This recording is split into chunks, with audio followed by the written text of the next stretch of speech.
파에게 문안하노라. 아멘. 네. 아까 전에 밖에서 아린이하고 세린이가 와서 그러더라고. 엄마가 그랬는데 오늘 찬양 너무 목소리 크게 부르면 사탕 한 개를 준대요. 그래서 목사님이 더 크게 불러가지고 내가 그 사탕 가져갈 거야. 근데 아린이가 옆에 앉아갖고 막 입을 벙벙 하면서 아린이가 이긴 것 같아. 아, 사탕 뺏겼네. 네, 하여튼 아이들도 함께 저 바깥에서 놀 수 있는데 그 유혹도 다 물리치고 예배를 드릴 수 있어서 너무 감사합니다. 한 해가 시작이 되었네요. 돌이켜보면은 어려운 상황 속에서도 하나님께서 우리 교회를 지켜주시고 또 여러분 한 가정을 이렇게 보호해 주신 우리 하나님의 은혜에 감사하게 됩니다. 어떻게 보면은 올해도 만만치 않는 한 해가 되지 않을까 그런 생각을 해봅니다. 백신이 나온다고 하지만은 우리 일반 평민까지 맞으려면 한 1년은 더 걸릴 것 같고, 또 다른 뭐 바이러스 변이 이런 이야기도 있으니까 또 어떤 일이 일어날지도 모르겠고, 또 혹시 경제적으로 인플레이션 같은 게 다가오면 경제적으로 쉽지 않는 선택을 해야 하는 일들이 있을 수도 있습니다.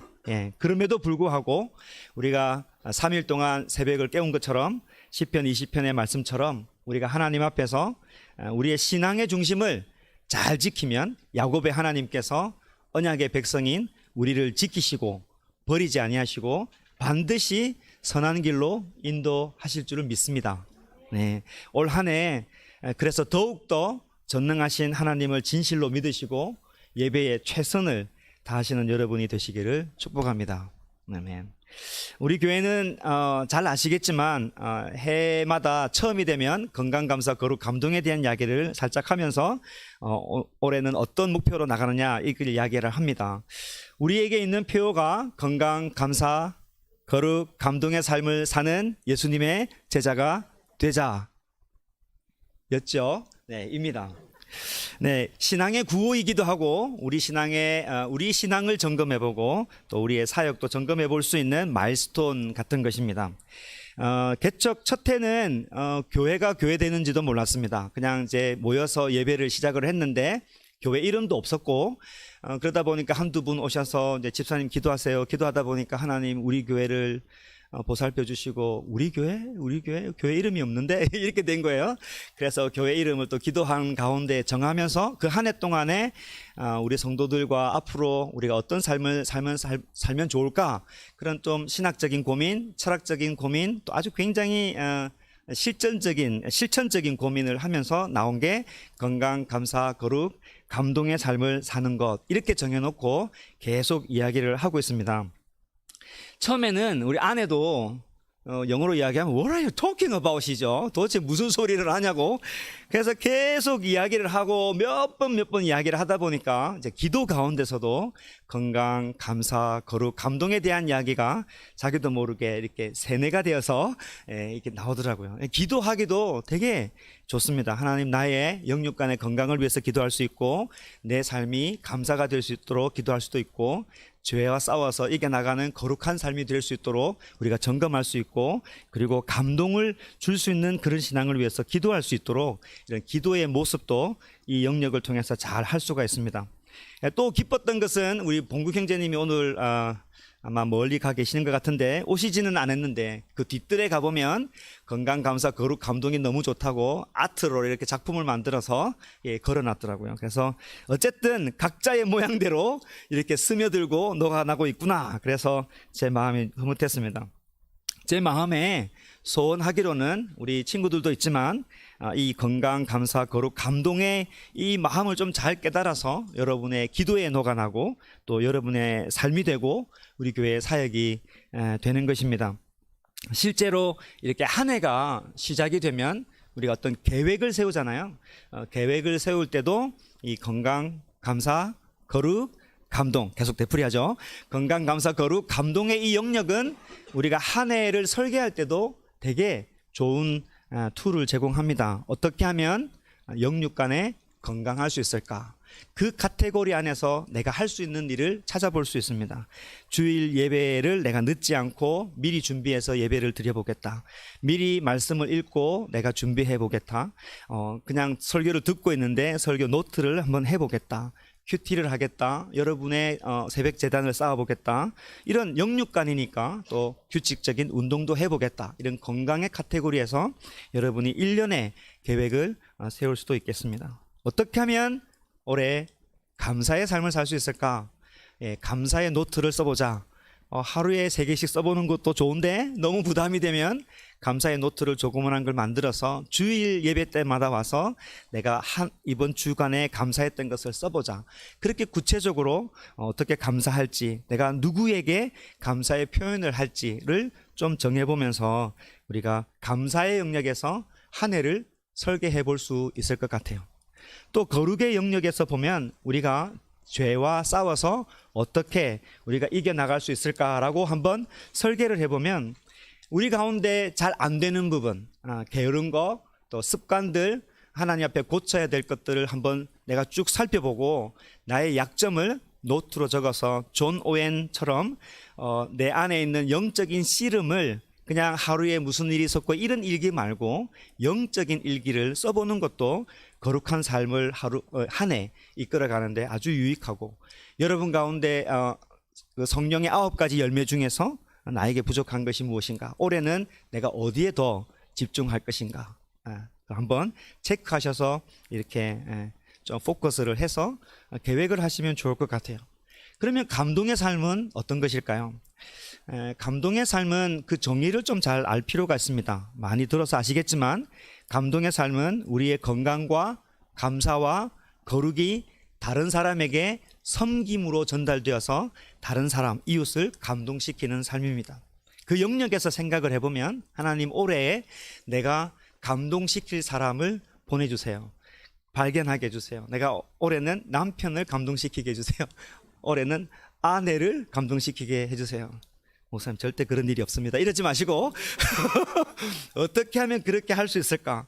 여러분 주변에 있는 사람을 보고 오늘은 늘 함께 있는 사람이지만 특별히 올해는 내가 이렇게 감동을 시킬 수 있는 삶을 살아야 되겠다라고 계획을 세워보면 이 건강, 감사, 거룩, 감동은 여러분이 한 해를 계획하는데도 아주 좋은 툴을 제공합니다.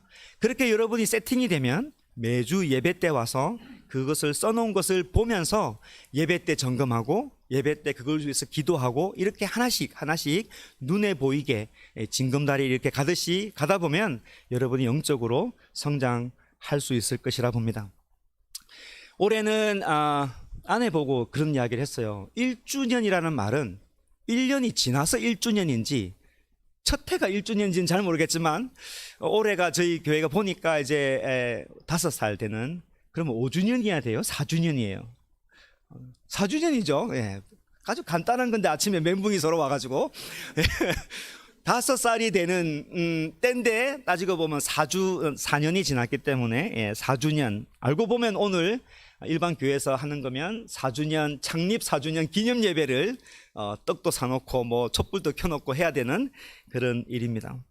첫 해를 빼고 한 해마다 건강, 감사, 거룩, 감동을 강조해 오면서 왔습니다.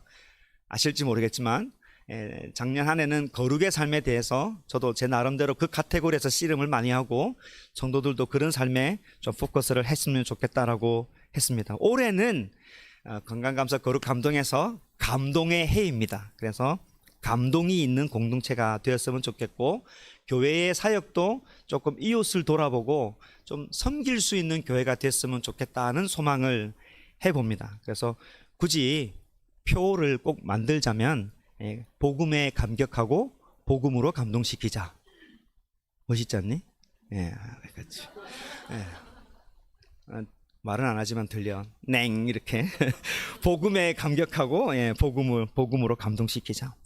한 해 동안에 우리의 신앙의 삶이 있지만 한 공동체로 신앙을 할 때 감동이라는 키워드로 내가 어떻게 살아갈까 신앙을 설계하시면 좋겠습니다. 그래서 한 해 동안에 이제 사도행전을 마쳤는데 어떤 말씀을 쭉 강해를 하면서 이 감동의 삶을 살 수 있을까, 그 말씀이 어떤 걸까라고 고민을 하는데 고민을 하자마자 바로 머릿속에 오는 게 야고보 우리 선생님의 말씀인 행함이 없는 믿음은 죽은 믿음이다. 이 말씀이 마음에 그냥 확 와닿더라고요. 그래서 지금부터 해서 시간이 되는 때까지 해서 야고보서를 보면서 강해를 하면서 말씀을 보려고 합니다.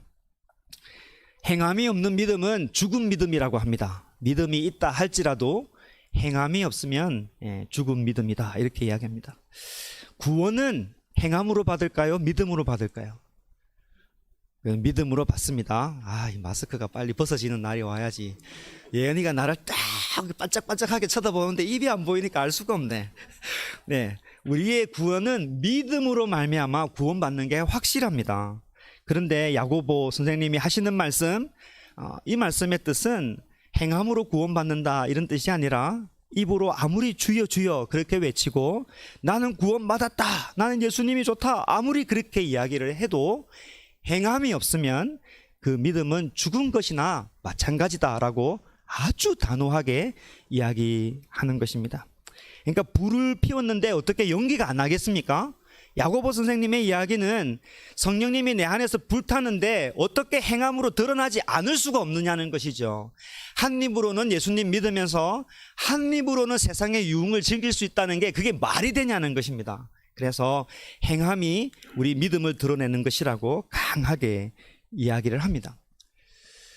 건강감사 거룩 감동의 입장에서 이야기하면 우리가 건강을 지키고 영육간의 건강함으로 나아가고 내 입술 속에서 찬양의 감격이 있고 예배의 감격이 있다 하고 하더라도 또 죄와 싸워서 이겨나가는 거룩한 삶이 내 가운데서 추진이 된다 할지라도 결국은 감동으로 이 모든 에너지가 예수님이 그러셨던 것처럼 내어주는 인생이 되지 않으면, 주는 삶이 되지 않으면 야고보는 우리들에게 그렇게 이야기합니다. 당신의 신앙이 참인지 내가 질문을 할 수밖에 없다라고 우리들에게 아주 강한 도전을 합니다. 그래서 올해는 약간 두렵지만 야고보서를 통해서 우리가 행함이 있는, 헌신이 있는, 감동이 있는 삶을 살고 있는 것인가 라고 질문을 하면서 어떻게 그 삶을 살 수 있을까 같이 고민해 보고자 합니다. 오늘은 서론적인 이야기를 하려고 합니다.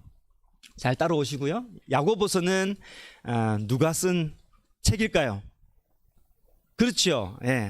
야고보가 쓴 책입니다. 돌발 퀴즈. 그러면 빌레몬은 누가 쓴 책일까요? 빌레몬이라면 안 되겠죠. 빌레몬은 바울이 썼습니다. 성경에 익숙치 않을 수도 있습니다. 혼돈될 수 있지만 하나씩 배우면 배운 만큼 눈이 열립니다. 사도행전 이후에 나오는 신약 성경의 서신서들을 보면 대부분이 수신자를 대상으로 해서 이름이 정해져 있습니다. 로마서는 로마 교회에게 보내는 편지이기 때문에 로마서, 고린도 전후서는 고린도 교회에게 보내는 것이고 에베소서는 에베소 교회에게 보내는 겁니다. 그래서 우리는 그렇게 부르는데 수신자가 특정되지 않는 서신서들이 있습니다. 그러니까 우리가 보려고 하는 야고보서, 그 다음에 유다서, 요한 1, 2, 3서, 그 다음에 베드로 전후서 같은 경우는 수신자가 특정되지 않았습니다. 그래서 발신자를 가지고 성경책 이름이 정해져 있기 때문에 수신자가 특정 교회나 특정 사람이 아니고 일반 예수님 믿는 사람이기 때문에 그래서 이 모든 서신을 통틀어서 별칭으로 뭐라고 할까요? 공동서신이라고 부릅니다. 공동서신. 이 야고보서가 공동서신 중에 하나입니다. 그러니까 당연히 야고보서의 저자는 야고보입니다. 자, 그러면은 야고보가 누구일까요? 모든 서신서들이 다 그렇지만은 야고보서를 이해하는데 그 편지를 쓴 야고보가 누군지를 살펴보는 게 중요합니다. 왜냐하면 야고보서는 바울 서신에처럼 바울 서신, 로마서, 갈라디아서를 읽어보면 교리적인 이야기보다는 굉장히 실천적이고 비종교적인 언어로 강하게 메시지를 주고 있는데 왜 그러냐는 것이죠. 그래서 야고보를 이해할 필요가 있습니다. 오늘 처음에 갈라디아서에서 읽었던 이 말씀에 보면 사도 바울이 야고보가 누군지를 그냥 간단하게 한마디로 설명합니다. 야고보는 누굽니까? 기둥과 같은, 기둥과 같이 여기는 야고보, 그 다음에 게바, 그 다음에 요한, 이렇게 설명을 합니다. 야고보는 기둥이다. 기둥 서방이 아니고 야고보는 초대교회의 그 리더다. 근데 가만히 보면 우리가 잘 알고 있는 예수님의 수제자라고 하는 사도 베드로보다 이름이 앞에 나와 있습니다. 사도 요한보다도 이름이 앞에 나와 있습니다. 독보적인 존재인 것이고 교단으로 따지면 총회장이신 겁니다.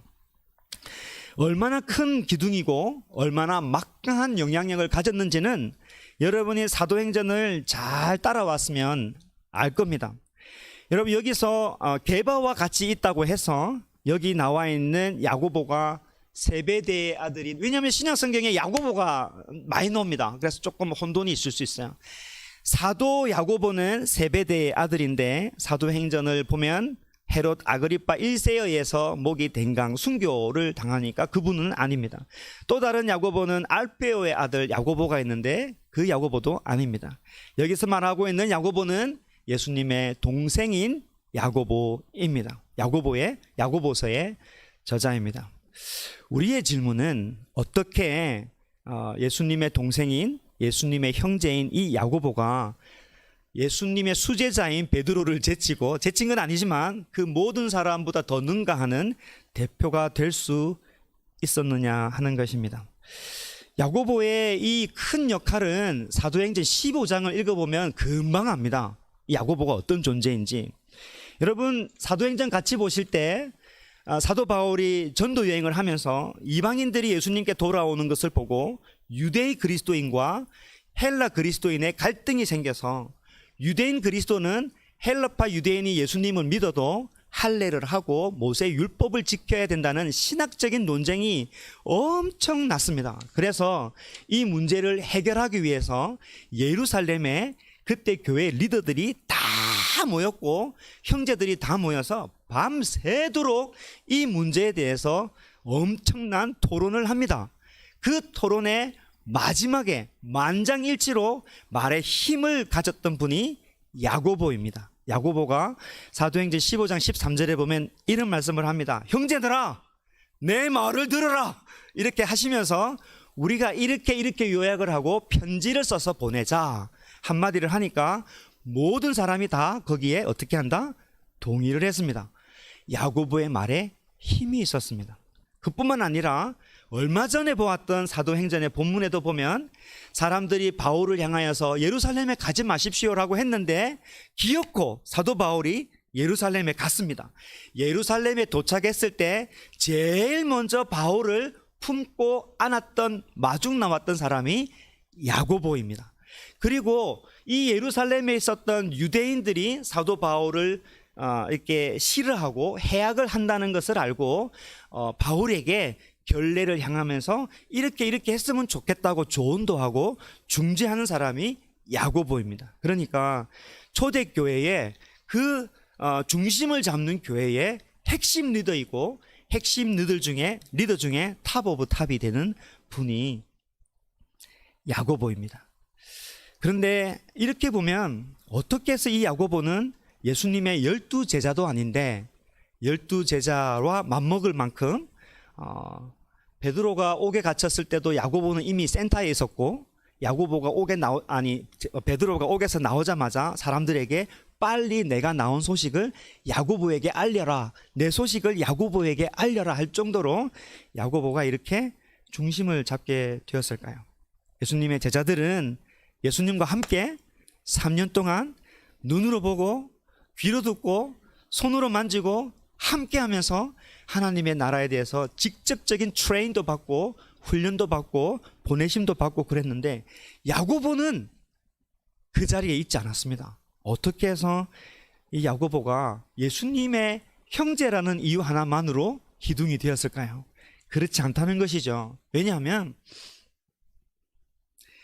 복음서에 나오는 야고보하고 사도행전에서 나오는 야고보가 완전히 그 모습이 완전히 다른 컬러라는 것이죠. 왜냐하면 복음서에 나와 있는 야고보는 예수님을 믿지 않는 사람입니다.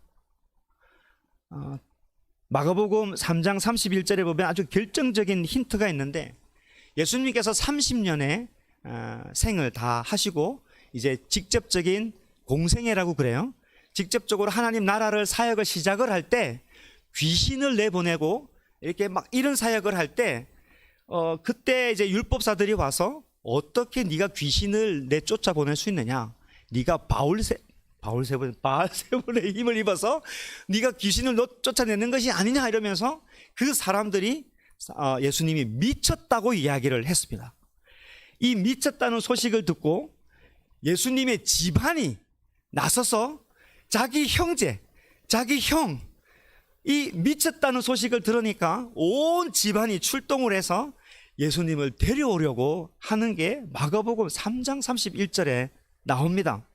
그래서 그게 누이도 가고 엄마도 가고 아마 야고보도 동참해서 갔을 것입니다. 갔는데 예수님 주변에 정말 많은 사람들이 지금 이 귀신 논쟁으로 막 논쟁도 하고 난리도 아니었던 이 판국에 들어갈 수가 없었습니다. 사람이 너무 많아서. 그래서 사람을 보내가지고 안에 있는 우리 형제 예수님께 좀 이야기해 주세요. 밖에 엄마하고 누이하고 형제들이 와 있다고 좀 알려주세요. 그래서 그 사람이 삐집고 들어가서 예수님을 만나서 그런 말을 했습니다. 뭐라고 이야기했냐면, 보세요, 밖에 어머니와 누이와 형제들이 지금 당신을 찾고 있습니다. 이렇게 이야기했을 때 예수님이 기가 막힌 말씀을 합니다. 누가 나의 어머니고 누가 나의 형제냐? 그러더니 여기 있는 형제들을 보고 어머니요, 형제요 이렇게 하고 있으니까 진짜 형제들 입장에서는 부산말로 저런 쌍놈의 그죠? 이런 자식이 있겠냐? 어머님이 왔는데 자기 어머니를 알아보지 못하고 이 사람들 보고 어머니라고 그러니 이 진짜 미쳤구나, 그런 생각을 할 정도였습니다. 요한복음 7장 5절에 가보면 이렇게 이야기합니다. 그 형제들까지도 예수를 믿지 아니함이로라. 야고보는 기둥이 되기 전에 예수님을 믿지 않았습니다. 이 야고보가 어떻게 확 변해서 교회의 기둥이 될 수 있었을까요? 그 힌트가 나와 있습니다. 처음에 예수님께서 부활하셨을 때 만난 사람이 누구겠습니까? 야고보입니다. 야고보. 성령으로 잉태되어서 신적인 존재로 태어났다고 어머니에게 야고보는 들었지만 야고보는 그게 이해가 되지 않았습니다. 어떻게 사람이 성령으로 잉태될 수 있느냐? 그렇게 부인했습니다. 말도 안 된다는 소리죠. 야고보는 그렇게 그 동네 이상한 형과 더불어서 30년 동안 같이 생활을 했습니다. 상상을 해보면 진짜 이상한 형이 아닐까요? 나에게 그런 형이 있다면 진짜 이상할 것 같아요. 말하는 것마다 이상하고 정말 그죠? 화를 낼 만한 때 화도 안 내고 가난한 사람 늘 챙기고 거짓말을 할 법한데 진짜 거짓말도 안 하고 성전에 가면 율법사들하고 막 오히려 율법사들 보고 막 뭐라 하고. 야고보 눈에는 30년 동안 눈에 봤던 예수님의 모습이 진짜 이해가 되지 않았을 것입니다. 그러던 야고보가 오늘 야고보서 1장 1절에 보면 하나님과 주 예수 그리스도의 종이다 라고 자신을 나는 예수님의 종이다 이렇게 이야기를 합니다. 2장 1절에 가보면 그 예수님을 영광의 주입니다 라고 형이었던 예수님을 영광의 주님입니다 이렇게 이야기를 합니다. 무슨 일이 있었을까요? 고린도전서 15장 7절에 보면 그 후에 야고보에게 보이시고 예수님께서 부활하셔서 부활의 형체로 동생이었던 야고보에게 자신을 보여주셨던 것입니다. 그 한순간으로 30년 동안 형으로 봐왔던, 이상한 형으로 봐왔던, 너무 순진하고 너무 착하고 어린 양과 같은, 내가 막 보살펴줘야 될 것 같은 이 형이 부활한 모습을 보고 나의 육신의 형이 아니라 영광의 주로 바라볼 수 있는 그 관점이 변하는 사건이 발생하였던 것입니다. 그래서 그 한순간에 30년 동안 이상하게 보았던 예수님이, 그 경건의 모습이 부활하신 예수님을 만나고 경건한 삶이 그대로 자기 자신의 삶으로 옮겨지게 되는 일을 경험하게 되는 것입니다. 그렇게 해서 예수님이 그것 때문에 그런 삶을 살았구나. 화를 낼 수 있는데도 왜 화를 안 냈는지 이제 알겠다. 예수님이 행하셨던 그 30년의 모든 이 땅에서 행했던 윤리적인 삶, 율법적인 삶, 착하게 살아갔던 삶, 하나님 말씀대로 살아갔던 삶, 예배의 열중을 다했던 그 모든 삶들이 영광의 주라는 관점으로 예수님을 바라보니까 그 예수님의 삶이 자기 인생에 완전히 녹아났던 것입니다. 그래서 오히려 야고보는 다른 사도와 다르게 예수님을 믿으면 직접 30년 동안 보았기 때문에 어떻게 살아야 되는지를 강조할 수밖에 없었습니다. 그래서 야고보의 가르침은 예수님을 믿으면 어떻게 살아야 된다는 것을 우리들에게 이야기해 주고 있는 것입니다. 주님이 나의 영광의 주님이 되면 당연히 예수님의 삶에 관심을 가질 수밖에 없고 예수님처럼 살아야 되겠다는 감동의 삶을 추구할 수밖에 없다는 논리가 야고보의 예수님을 만난 야고보의 논리입니다. 오늘은 서론인데 여러분은 정말 예수님을 만났습니까?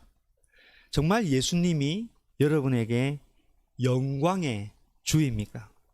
정말 예수님 때문에 감격하고 있습니까? 정말 예수님이 좋고 예수님처럼 살고 싶다는 마음이 우리 가운데 샘솟듯 일어나고 있습니까? 요즘 한국도 그렇지만 미국에 보면 교회 안 나가면서도 자신은 1년에 한 번 부활절 교회 가면서 나는 크리스찬이다 라고 하는 사람들이 60% 70% 된다고 합니다. 어떻게 그럴 수 있지라고 생각을 해보니까 아이들의 느낌으로 따지면 예를 들면 TV에 나오는 나는 연예인이 좋아요. 그 정도 수준에서 예수님이 좋은 것 같아요. 그 정도 수준에서 나는 예수님 사랑합니다. 예수님이 좋습니다. 라고 말을 합니다. 야고보의 말은 어떻게 그럴 수 있느냐는 겁니다. 예수님을 연예인이 아니라 영광의 주로 만난다면 어떻게 예배의 자리에 있지도 않으면서 그분을 나는 경배하고 있다라고 말할 수 있느냐는 것입니다. 경건의 삶이 없는데 어떻게 나는 주님을 모시고 있는 사람입니다라고 감히 이야기할 수 있느냐는 것이 야고보가 우리에게 던지는 질문입니다. 그렇게 평생 경건의 삶을 사셨던 예수님을 보았던 동생 야고보가 우리에게 그 인생 자체가 우리에게 던지는 메시지입니다. 사랑하는 성도 여러분, 주님을 만나면 반드시 여러분의 삶이 변해야 합니다. 왜냐하면 30년 동안 옆에서 지켜보았던 야고보처럼 예수님을 진심으로 주님으로 만나면 예수님의 삶을 본받아지고 싶어하는 마음이 생기는 것입니다. 그 마음이 없다면 야고보의 냉철하고 송곳처럼 아주 뾰족한 메시지를 들으면서 나의 믿음이 진짜 살아있는 믿음인가를 십자가 앞에서 돌이켜 보아야 합니다. 그래서 우리에게 예배가 중요합니다. 예배를 통해서 말씀이 하나님의 말씀으로 우리 안에 반드시 하나님의 말씀으로 녹여져야 합니다.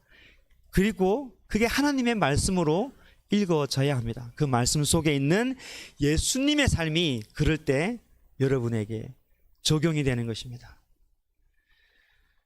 예수님 믿는 게 액세서리고 예수님 믿는 게 옵션이 되고 내가 편하면 교회 가고 아니면 아니다는 식의 신앙의 삶을 살면 결코 우리의 믿음이 진짜의 믿음이 될 수가 없는 것입니다.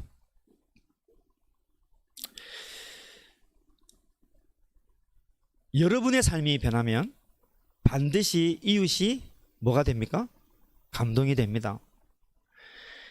감동이 주는 삶을 살기 위해서는 내가 예수님을 만나고 예수님께 감격이 먼저 되어야 합니다. 남편이 은혜를 받으면 가장 가까이에서 혜택을 받는 사람이 아내가 되겠죠. 아내가 예수님을 만나서 감격하게 되면 그 변화되는 삶을 통해서 가장 큰 혜택을 받는 사람이 당연히 남편이 되겠죠. 목사인 제가 예수님의 은혜로 감격을 하게 되면 가까이에 있는 성도가 당연히 먼저 혜택을 받지 않겠습니까? 말씀을 맺습니다. 올해에 예수님의 감격하시는 여러분이 되시기를 주의 이름으로 축복합니다.